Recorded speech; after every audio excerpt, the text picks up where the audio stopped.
Hello and welcome to 60 Minutes or Less, a podcast from Bird Cake for Breakfast. I'm Andy Hughes, and for episode 44, we welcome surely the busiest artist knocking about today, Kavus Torabi. No slouch on the performance front, Torabi has many credits to his name, dividing his time between solo work and mind-altering outfits like Gong, Cardiacs, and the Utopia Strong, the latter featuring snooker legend and previous podcast guest Steve Davis. Joining your favourite band must be a total trip, and for Torabi, it's a trip he's been on for over 2 decades, having joined Cardiacs as guitar wizard in the early 2000s, admittedly when yours truly was still in secondary school. Woof. In September 2025, Cardiacs released LSD, a 17-track double LP that's some 18 years in the making. With all music written by the late Tim Smith, the new record was pieced together lovingly in his absence by an assorted cast of characters from the Cardiacs universe, with Torabi joined by the likes of Mike Venart, Rose Allen Kemp, and Tim's brother, Jim Smith. We caught up with Torabi over Zoom a month ahead of release to talk all things Cardiacs. Naturally, he was awaiting my arrival on screen with guitar in hand. What a pro. If you like the episode, let us know. Follow us on your favourite streaming platform, follow Birthday Cake for Breakfast on all the socials, give us a rating, tell your friends, etc. Right, on to Kavus Torabi. Enjoy. Hi, Hiya. can you hear me? Yeah, I can hear you. This is just phase one of the podcast interview. I can tell the Okay. guitar. Oh, I see. If No. you want to crack out the kit at any point, and Yeah. how long have you been in guitar mode, ready to go? Well, no, I'm starting a little solo tour tomorrow, so I'm just practicing. I'm just getting as sort of warmed up for that as I can, really. Okay, I like the idea that just throughout the interview, if you want Oh to yeah, just just bust out some licks. Yeah. how you getting on? Great, thank you. Yeah, really good. I mean, it's just it's so exciting on having this this old Cardiacs record come out. So it's been brilliant. Really, it's really I had no idea how I'd be feeling about it, but yeah, it feels great. So glad finally people are hearing it. And the word is finally, really, isn't it? It's Yeah, even though, like you say, it's a new Cardiacs record, it is yeah. the culmination of almost 20 years worth of work, really, isn't it? Yeah, well, really. I mean, it sat dormant it sat pretty dormant for about 16 of those years. Yeah, but yeah. I mean, it's just been incredible. We started this kind of in 2008, really. I mean, maybe 2007 with the EP, which we've included those tracks as well. But yeah, started recording it early 2008. Got to a point, and then on July the 8th, Tim had this terrible accident, and then for the next 12 years, really, it just sort of sat dormant. I mean, we'd listen to it, Tim and I would listen to it, and Tim would listen to it in the sort of, I don't want to call it a hospital, that place he was at. But with a plan to complete it, and in fact, in the last year of his life, things were happening. Orchestrations were being done, which he was approving. But yeah, it's really sad. I mean, he was due to come home the week after he died. He was due to come home with 24-hour care and with a view to us carrying on with the album finally. Yeah, but in fact the process in the last 5 years of getting it together with Jim has been really something. So We will absolutely come to all of that because I don't want you to do every single question in a 1 minute oh, soundbite. don't worry, I can talk. I can keep talking. Although that's perfect for, radio stings and stuff. But Yeah, no, with what you were saying at the start, you've got your guitar out because you're about to go on tour. You've got the yeah. new Cardiacs record. I did see your busy schedule for the rest of the year that's not Yeah, Cardiacs related. And yeah, then for you yeah. to then chuck that into the mix, it's kind of Well, like, were you not busy enough, well, no. I mean, the thing is, when Cardiac stopped in 2008, I was still back then. I was still doing a day job, although very flexible. Because Cardiacs was really only a sort of end of the year activity. But me and Tim would hang out all the time and talk a lot.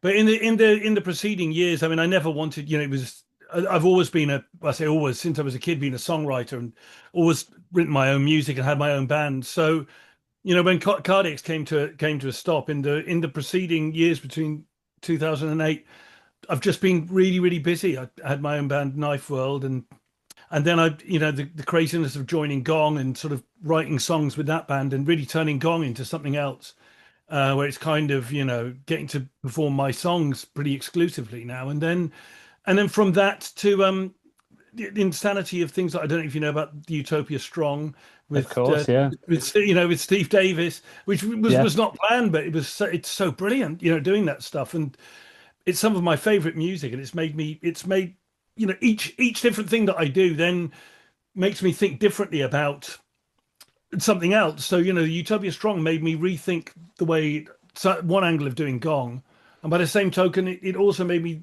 want to do a solo stuff. And so each thing feeds into it. So for after all this time, Cardiac's to rear its head again.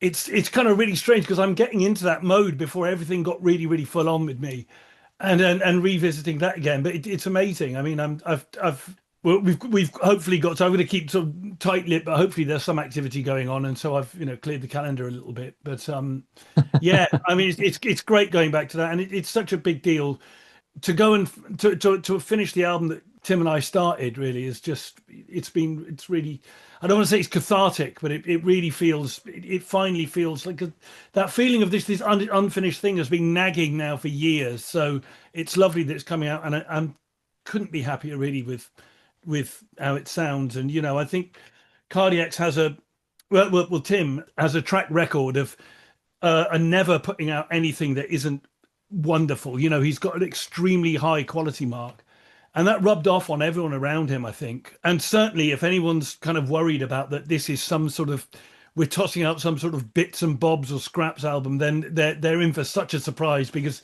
I think we've put everything into this record, So I think the kids are going to love it. The kids. Kids with a Z, It's yeah, yeah, the cardiac's faithful, yeah, yeah. yeah. I mean, it's yeah. How does it been, or rather, how has it been revisiting those moments, like you say, and going back to moments before everything took off with Gong and Knife World, Utopia Strong, and your Yeah. solo stuff? How has it been going back and revisiting all that stuff and stuff that you worked on with Tim and the rest of Um, the guys? well, I mean, the way it worked, the way it was just quickly to say where we got to originally is that Tim gave me a sort of three CDRs with tunes on them, and they were all. Tim doesn't make demos, but what you do is you would just start tunes. So sometimes he might just have some programmed MIDI keyboards and programmed drums, maybe a bit of guitar, usually not, and maybe a program bass. And sometimes him either one cheesy keyboard playing the melody, or else him going mat mat mat mat mat mat mat singing the melody along, or mouth sounds.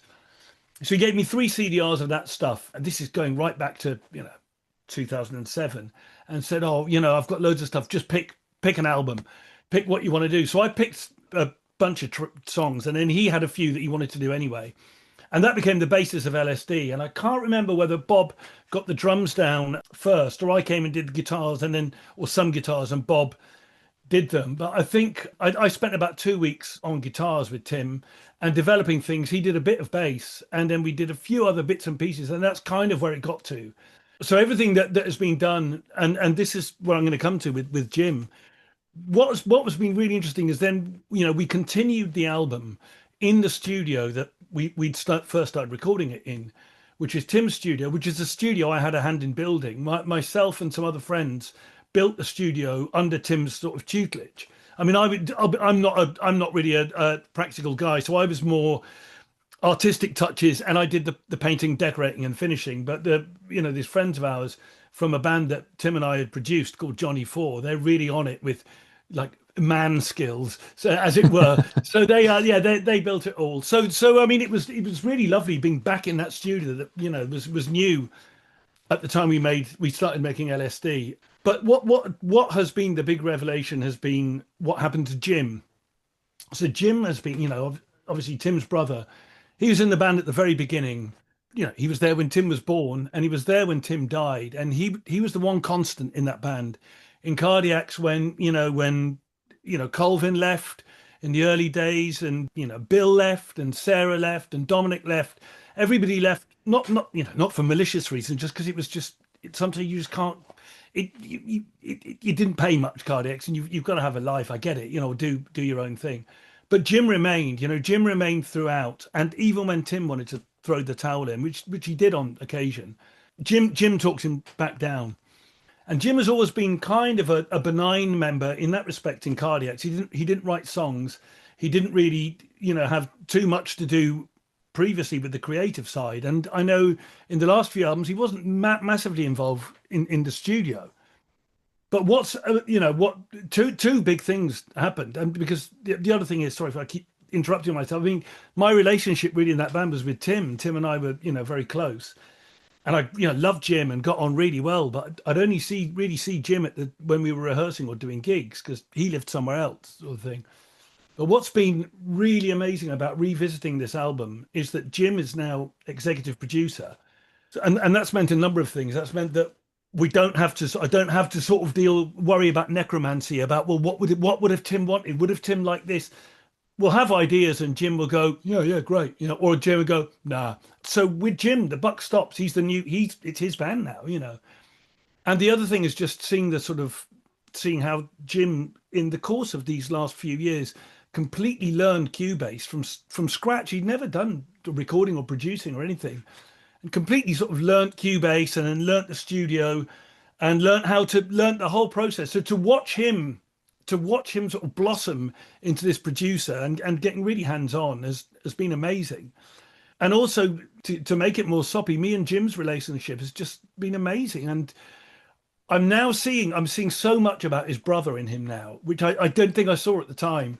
Like Jim will have just like do a little expression or do something, and it's like, there's Tim, or I'll really seeing the sort of what siblings they were.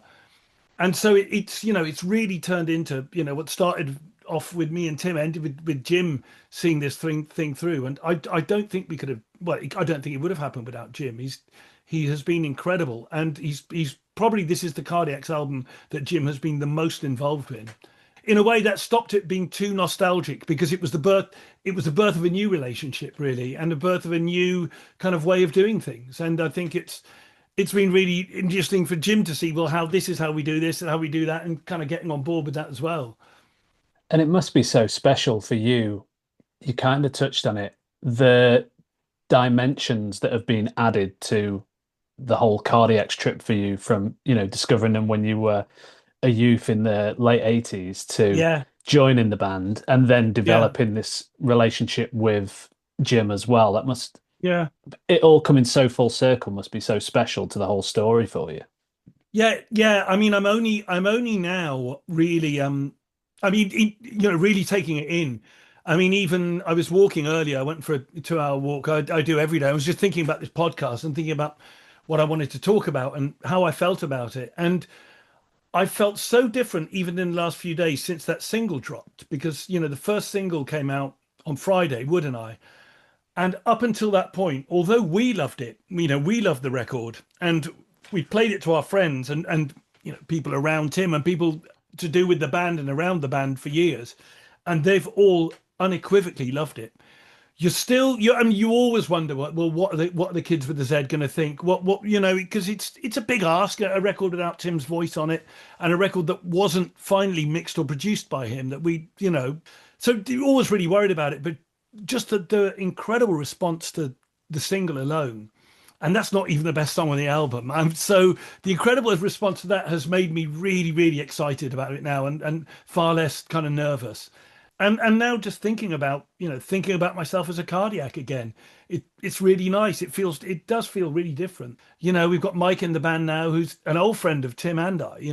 Tim's been pals with Mike since the early 2000s, and he introduced us.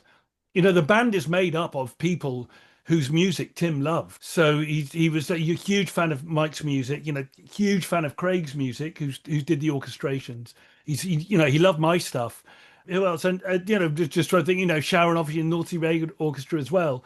So the people involved now are people whose music Tim loved and were very close friends of Tim's. So it doesn't feel, hopefully it doesn't look, not that you could be cynical about anything to do with Cardiacs, really, I think, but I don't think it, what am I trying to say? I don't really, I think it It feels doesn't right. feel It feels like like, a, yeah, yeah, not a put together job. yeah, exactly. It feels like this is, again, I'm not going to be necromantic. I don't want to say, I think this is what Tim would have wanted, but it feels authentic to us. I loved a Facebook comment you talking about the single that someone said, I haven't been this excited for anything in my entire life, and I've been inside a Dalek, Yeah, which I I saw thought that. was Yes. great. Yeah, But very like good. I'm not a Reddit guy, but I was No, me looking either. Yeah. depending on how much time you've got, in a day, you could go through reams of the stuff, particularly on cardiacs. And I did see under a post saying about Mike Van Art being the new vocalist, just lots of people in the comments trying to decipher who in the picture had come from where, and someone, jumping in saying, "Oh, they're great, they're from this band," or "Oh yeah, Tim knew Yeah. them from." So I think, and I imagine I already know the answer, but I imagine that you're very lucky in the sense that the kids with a Z are Yeah. there and they are so devoted that they understand, the process and hopefully Yeah. come into it in good spirits. Yeah, yeah, yeah, I think so. Cardiacs is a very special band. It's not like any other, and I think the fans are not like any other fans as well. And I understand there's, over the years that you see comments here and there. I mean, I tend not to spend too much time on social media, especially deliberately, because I have been in that phase. But I've never been on Reddit. You do see comments and see wayward comments here and there which say, well, I think LSD shouldn't come out. I don't think this is how. I don't think this is the right thing. But Tim wanted it to. Tim really wanted it to. Tim wanted to come out with a different singer. He always wanted it to be finished. This was the record that as they'll find out, this is some of his best writing on this album. I think there's two or three tunes on this are the best thing I've heard by him. This is someone who's been listening to his music since 1988. I honestly think it's not just like some hodgepodge thing. It's in some cases the apogee of his composition. And you talked about the vocal aspect with Mike coming in that, regard, and Tim not appearing as, the main vocalist and what have you. What has Yeah, it been like piecing it together with him? Apologies if you can hear my dog I know. playing Yes, with I, his I blanket couldn't. in the I couldn't. background. Yeah. But, what was it, has it been like piecing it together with Mike and uncovering that aspect of adding another dimension again to, the vocals and such? Well, I mean, Mike was so easy to work with. He was brilliant. Given that we've been friends for so long, this is the first thing we've really done together. That was great. I mean, there's a number of vocalists on it. Tim's voice appears in ghostly ways as well as lead vocals of the stuff we'd done before. Then we had Rose Ellen Kemp, who's amazing, and her voice is just so beautiful on some stuff, but it kind of wasn't right on other songs, and it was on some, and then some. I did a bit of background vocals. Excuse me. Sang a bit. Bob sang a bit from the band, and then Mike did some extra stuff, and there's a lot of cases where it's kind of Rose Ellen and Mike together. There's Mike and other of us together, but I can't quite explain it. But there's a feeling to the record I get now, where I think had it been just solely one lead vocalist, it wouldn't quite have worked. What works so beautifully is it feels like over the course of these 80 minutes, and especially the sort of poignancy of losing Tim, and he's all over this. He's the it's all over this record. I think there's some extremely poignant lyrics that almost seem to foretell what happened to him, and it's just LSD is a different story. It's this kind of narrative in which these different voices come in to further the story, and then occasionally you'll get this almost like ghostly presence of Tim from beyond the grave coming in as well, like as if he's looking down on it. And the way the record ends, I think that it's the final tune, Pet Pheasant, is almost like this. It's this eulogy really to Tim, and I did this guitar solo on that track, and I wanted to put everything into it, and I wanted this solo to be about me and Tim, and to be about the Tim I knew and our friendship and the Tim I'd met. And I don't think well, I don't want to say I don't think I'll ever top that, but I think I have to now. I now to try and better it. It's set a new bench because it really chokes me up when I hear it.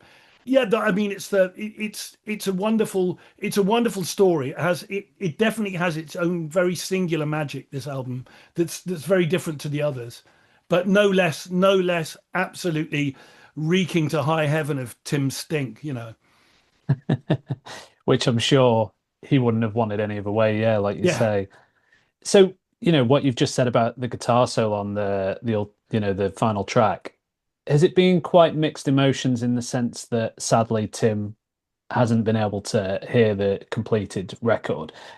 And, saying that you choke up when you think about the solo and what have you. Has it been quite mixed emotions having it completed? Because on one hand, it's finally done and it was his wishes, and on the other hand, it's kind of the end of an era in a sense. Yeah, yes, very, very much. And I was talking to Craig Fortnum about this, and there was a thing which there's nothing more flattering than have Tim Smith gushing about your music, and Tim would be the one person, whatever we did, either of us. It wasn't just Craig and I; it'd also be our friend Richard Larkham, and a few other friends, Mike, that when you made a record, when you recorded it and you just got the mix, even maybe before it was mastered, you'd send it to Tim because Tim was such a fan of his friend's music. And when Tim would then ring you up, or you'd see Tim and he'd explain about the album and how much he loved it, there was nothing more flattering and nothing more than getting the seal of approval. And also by the same token, I'd always send him like rough mixes to say, and he'd give me advice. Oh, I think the hi-hats need to come up or whatever, that kind of thing. So it always had Tim to play music to. And we experienced really in the last couple of years, the first records started coming out. I mean, even the Utopia Strong stuff, he'd heard it and loved it. And now between us, the first few records in the last couple of years started coming out that Tim didn't get to hear. So my last album, The Banishing, Tim didn't get to hear it. And it's really sad because we were making that music for him in a strange sort of way. He was such an influence that although we didn't want this stuff to necessarily sound like what Tim does, I was kind of making it for him in a way, and a handful of other people. And then if people like it outside of that, great. But and so to not have Tim around to make music for was really strange. But especially with his own music, for him not to hear it. And there are bits that you think, oh man, especially bits that we've added since, and the bits that go, oh man, Tim would have loved this. Tim would have really, really got off on this bit. But there it is. It's very bittersweet. You're right. Yeah. It's interesting what you say about, the players that made music and sent to Tim and it was for Tim. And Yeah. in your book that you wrote with Steve, Medical Grade Music, you said about discovering Cardiacs and, it was music made for you and that Yeah. it began your life proper once you, discovered it and it felt like Tim and the band were playing directly to you in a sense. And then to have him show up to that show of yours, and I thought it was Yeah. so eloquently put the way, he had his arms folded and he was just looking up with like his eyes closed and a big smile Yeah. on his face, Yeah. just Oh God, enjoying it's what coming you were back. Like, yeah. what you were dishing out. That must be so great just to have that connection full stop. Yeah. Yeah. It was amazing. I mean, it's rare. It sounds so corny, but it's rare to hear something, and as I did with Cardiacs, and at some point I think, oh, I think I'm going to get to know this guy. I think me and him are going to be friends because I can think of music that I really love, like the music of Fred Frith, for instance. And I just have this thing in my head where I think Frith cannot be met. I don't necessarily, I mean, maybe we would be, but I don't necessarily feel like me and Fred Frith would be friends. And likewise with some other people, the music I like, but I kind of knew that me and Tim were going to be friends. I just sort of felt it. And so in a way, because when you're young, things are just happening for the first time, and things happen seemingly so quickly now. It seems that I just sort of met Tim, before a gig. Then I'd moved to London. Then I was hanging out with him. Then I was taking for Cardiacs, and then he's producing my band, and it just really, really happened quickly. But looking back on it now, it's like God, yeah, what an adventure this has been. I think I really got that sense when I was writing the book because I don't tend to tread the backwards path and I don't tend to get too nostalgic. But writing that book, it kind of it triggered, it triggers things when you're trying to articulate about something while you're writing it. Then other memories start to unlock and other things start to kind of reveal themselves that you'd forgotten about. And so it's a really interesting position to put yourself in, writing about the past like that. But yeah, it's been an incredible story, and on it goes. I don't know where it's going to go from here, but I know it And in ends in the that, grave. So he'll be waiting by the yeah, graveside with his arms folded and looking up with his eyes closed. In the book, it's funny because I was flicking through it yesterday, and in my head, you and Steve were just talking about, cardiacs and magma and stuff all the way through. And then I yeah, realized that it was only like 10 pages a piece. You might yeah, have referred to it, but it was quite short in that respect. Whereas it felt because, you got to know yourself and Steve through the book that, it was just completely all the way through. And it kind of was, I suppose. But yeah. like when you were going back through the record and as you've said during this actual interview, it's coming back to you. Was there anything that you uncovered that was particularly monumental that you remember from those times or, those connections that you had with Tim? Well, he was still alive while I was writing it, and then right at the end, I think he died the last couple of months. I think finishing. I don't know. I think no, no, no. I mean, it's kind of things I would think about. Especially after the events of 2008. The memories that the time we spent together becomes much more precious. So it is something I'd think about a lot. I think yes. I think like there's a particular. Am I allowed to swear on this? Is swearing allowed? It depends what the word is. Let's hear it. See what. Well, see, it was that memory of him going. I think the one I remembered, the memory of him grabbing. He would grab your arm and go, look in your eyes and go, "We are the luckiest seas in the world." And that was one of the lines that I put in, and the editor said, "Oh, I think we should take this one out." And I said, "No, that has to stay in." Oh, That was a really? really, yeah, that was a really key memory. I think it was just too many C words, maybe, but it was no, no, no. This is you have to know, you have to understand how we used to speak to each other and how and the way things were. And it wasn't we're the luckiest bastards in the world. But Tim would do it, and he was, and he was right. And looking back, I kind of think, yeah, we were, we really were the luckiest seas in the world. I mean, you could Cardiac. just full Luckiest cardiacs in the world. Yeah. luckiest K's in the world, kids. Yeah. I mean, yeah, full disclosure, you can swear. And it's interesting you say that about the C word. I don't know if you've read or listened to Kevin Rowland's new book. No, no, no, no. No, he's the editors clearly didn't tell him to drop the C word because it's constant through that book.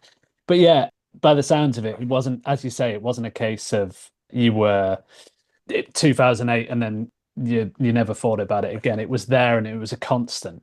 But was there anything in terms of like the guitar parts and such that you look back on and you were like, oh yeah, I can't believe we did this, or was it kind of always in the memory because of the work going on? I mean, at the time of 2008 when we recorded it, I remember saying that this is the best guitar playing I've ever done at that point. So it's really nice listening, but listening back over the years. I mean, I think a certain aspect of my playing really improved when I with Gong. I think I became a much better lead guitarist because I had to. It was just more required of me, and so I really, really stepped up on that. And I think a couple of the bits of lead guitar that I did on this album, I've then done since. So there's things that I've done since, like the solo at the end, which I don't think I would have necessarily been capable of. But you don't know at the time. But in terms of kind of doing that very multi-layered kind of almost like Johnny Marr or Jimmy Page approach, which I've always loved, where you make a little almost like an interweaving guitar orchestra. I'd always loved doing that kind of thing, and so to be able to get to do that on this album, I was really in my element, and Tim loves that as well. And I learnt beyond just the guitar, I learnt pretty much everything, or at least all the starting point about recording and how to record and how to get the kind of sounds that I was interested in from working with Tim when he was producing my band, the Monsoon Bassoon. Well, I learned what was possible and just what takes were acceptable because he was really into the attitude and he was like, no, that's got the attitude and things like that. So I can hear his judgment all over the takes that we did in 2008 and soloing them back. And in some cases they're a little sloppy, but it's like that's Tim's cool about that. It's like, nah, come on, dude, it's got the attitude. So that's definitely something I learned, and it's great listening back to that. Do you find with that sort of, again, I'm guessing, the answer is yes, but that rough approach and there being errors. Sorry, I know this isn't a video podcast, but my dog's been by himself all day, so he's now in the shot. But yeah, like that rough and ready approach, do you think you've learned to develop that in since working with Tim, and it's definitely had an imprint in what you've done since? Yeah, I mean, more with recording really, and it wasn't exactly that it was. I mean, it wasn't exactly that it was rough and ready. It was just that you can. I think we're all. I mean, everybody in that world anyway is very tending towards perfectionism. So Tim as well. We were. So I think it's just allowing yourself to stop short of perfectionism if it has this kind of almost like this vibration to it, and has, as he put it, it's got the attitude, which is like Mm. you're trying to play as you want to play obviously as accurate as you can, but you want to put in a bit of punk in there as well. I think that's more that to not play it safe, and that if it is a bit not exactly sloppy, but if it is just a bit like kind of aggressive and a bit kind of attitudey, then that's a good thing. It's got a bit of that stink, as you Yeah, it's got as that you stink alluded exactly. to Yeah, before. yeah, I did like as well, with the lead single "Wouldn't I" that it said in the press release that it blasts into position rather than coaxing the listener forward. And I right. think and I think what was great as well, I appreciate that bands might not always know what's in the press release, but I think that it is great with the announcement that it comes and it flies out the gate from the off. Yeah, The yeah, record doesn't start that way, but the lead single just smashes straight away. yeah, And it must have yeah, been cool to have that announcement and to have it come with that single and to just say, we're back. Here's yeah. the record that's been in the pipeline.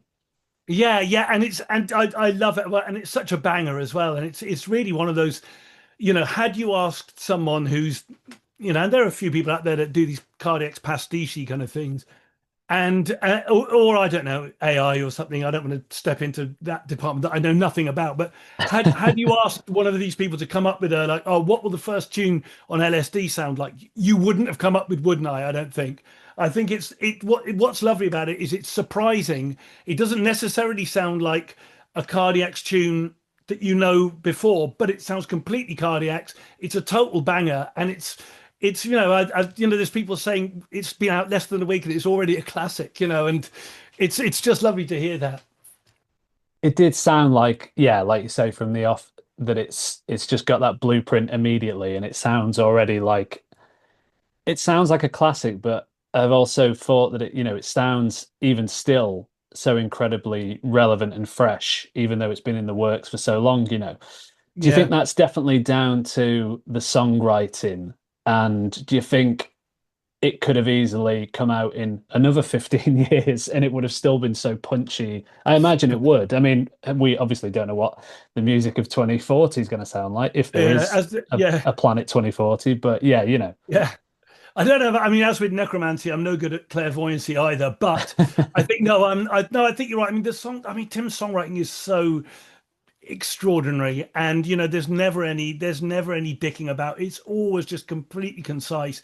It's got a killer chorus. I mean, with that's I think what will shine through about this album is who cares who's singing it? It's this, it's what I mean, yes, well, Tim, I just lost I had four favorite singers and I lost the final one with Ozzy, recently, and it was Tim, Ozzy, Joey Ramone, and Sid Barrett. And as important as Tim's voice was to that stuff, just hearing other people, when you hear those melodies and the way we've approached it, he's right in there with it. There's so much more of his personality than just the timbre of his voice. But yeah, I think probably 80 or 90% the songwriting, and I think also Adam Noble has made such a brilliant job of the mix. It's just so punchy and kind of like, meaty and chunky. It sounds great. I laughed as well. There was something in the press release that said something about the vocals because it goes crescendo and then it keeps going. And the Yeah, press release said something like, "There's fear that it's going to just keep going and going, and who knows yeah, where the vocals are going to go in terms of yeah, height." And I love that the fact that it does just it's right up there, and that's just a Yeah, great like culmination of the song. And yeah, obviously yeah, does the great thing that a lead single would to get you so interested in the record. yeah.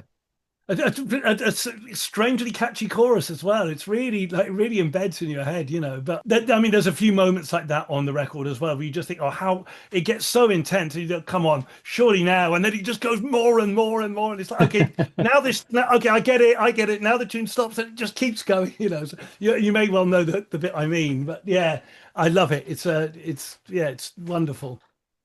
So you kind of touched on it before with Jim and his work on the record and bringing the album together.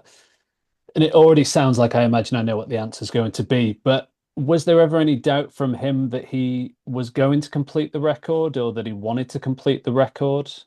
If there was, I wasn't getting any at all. I mean, his drive has been incredible. I've never seen him in this kind of engine mode before, and there was a few little, I won't say hiccups along the way, but when you're working on something as sort of, shall I say, monumental, something that is so so laden with kind of meaning and importance beyond just the music, that I think he would be, I think any sort of like negative comments or anything that he heard along the way, he'd become really dispirited.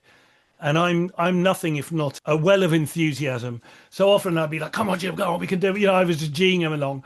But no, I think we were committed to this, and Jim had pretty much was spending so much time at the studio when we weren't there, just working on it, tinkering, working on the studio itself. So I just got the impression that yeah, this was really important to him. And although I don't know necessarily that he's articulated this fully, the feeling I'm getting really with Jim is that Jim is now, I suppose, curator of the legacy, creator of the museum, or whatever it is. And there are other things. There are other things in the vault. So Jim really is, I think, and I hope this is the case. He's always been, right from the beginning, he's a massive fan of his brother's music.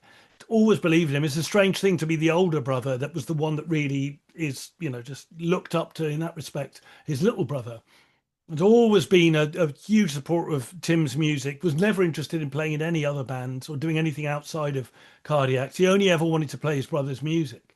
And so for him to be left with this stuff, and there's so much of it. So I don't want to give too much away, only because there's having the obsessive, and rightly, understandably, having the obsessive fan base that Cardiacs has. Sometimes you can just say something slightly out of place, or that there can be so much speculation or so much read into either an idle comment or something you didn't think through, and then people think it means something else. So I don't want to get people's hopes up or let people think that yeah, we've got a plan for the next few years. But there's other stuff. There are other stuff there's other stuff in the vault in various stages of completion, and there are other things in the vault that had been worked on and maybe put to one side.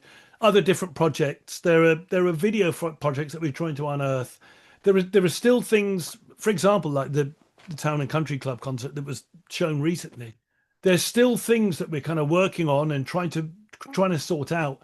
So there's enough to keep us busy, and certainly with Jim not having loads of other bands or whatever outside of this, the way that everybody else involved in the band does, he'll be going through all this and kind of working on it. As to a sort of future for Cardex, it's really hard it's really hard to say at this point. We've got whatever happens, it has to feel completely authentic, completely sincere, and it has to be amazing. It can't. I really don't want. I wouldn't want to be involved in anything that didn't crackle with that kind of that electricity of danger and excitement and sort of terror and ecstasy that Cardiac's music does. And certainly don't. It's always really sad to see to see a kind of lesser version of a band that you once loved. And I'm in a funny position of having had previous with Gong, and now Gong's a very different band for that very reason, that we didn't want to be a sort of version of the old Gong. It's a fine line to walk on, and there's nothing concrete. So without wanting to give too vague an answer, I'll just say never say never.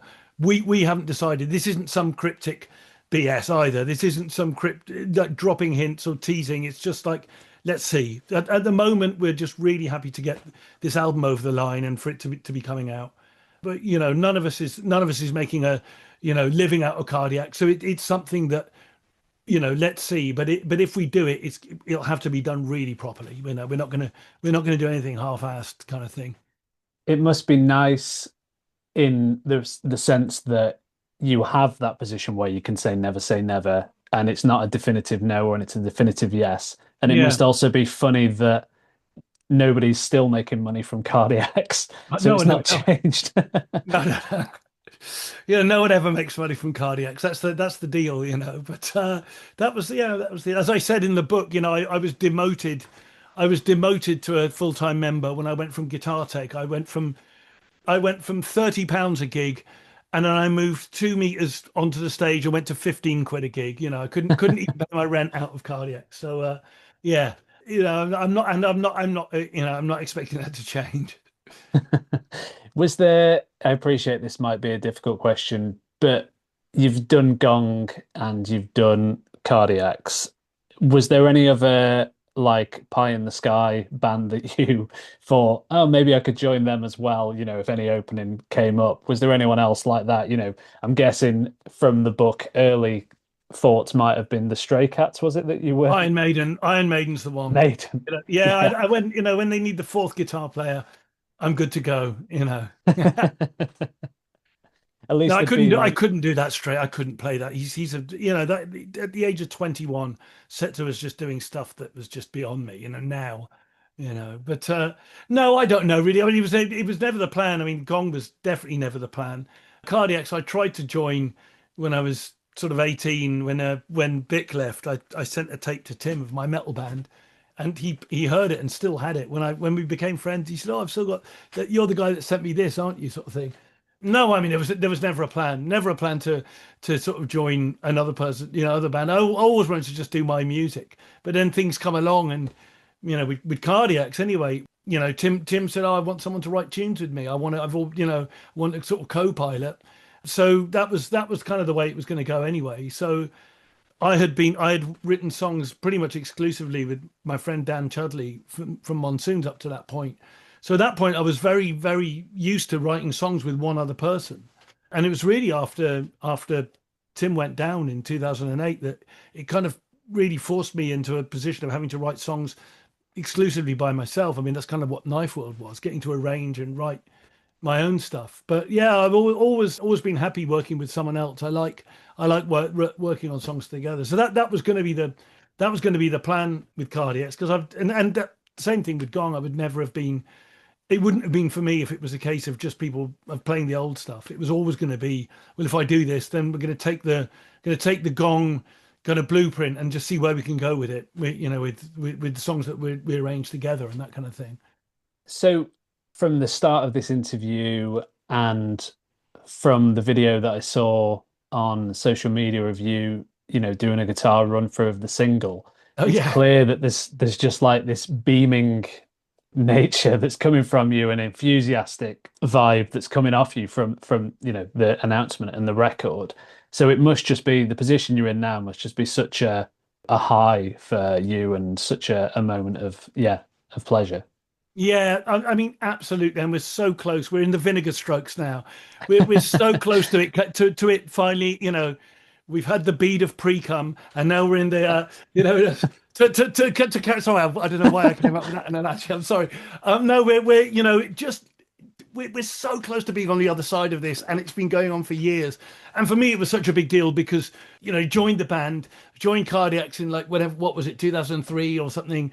And I just wanted to, wanted to be on a new record. I just wanted to have my record. And we did those garage concerts, and then we did the Rotten Shed DVD, and did Ditzy Scene. But I wanted to, I want the album that I'm on, And so finally, it's like, yeah, I kind of not the way I'd imagined it, but yeah, I'm in just for purely selfish reasons or narcissistic reasons or something. Yeah, then that. But yeah, no, I'm just also just really happy that it's coming out finally and that people are going to get to hear it, because speaking as a fan, and speaking as someone who loved Tim and loved his music, as I said earlier, I think some of this stuff is the pinnacle of his songwriting and composition. The excitement is tangible, Yeah. and you even got vinegar strokes in there, which is great. But Sorry about that. Sorry. what you said afterwards was worse. But vinegar Yeah, it strokes is was. It absolutely sure fine. was. Yeah, yeah. If you didn't lose people at the C word, you might have lost them at that. But no, I appreciate you coming on. You're very busy and you've got a lot on this week alone. So yeah, thank you very much. And yeah, Wonderful. Well, it's thank you so much, Andy, and thank you for having me. Always happy to talk, and especially talk about cardiacs.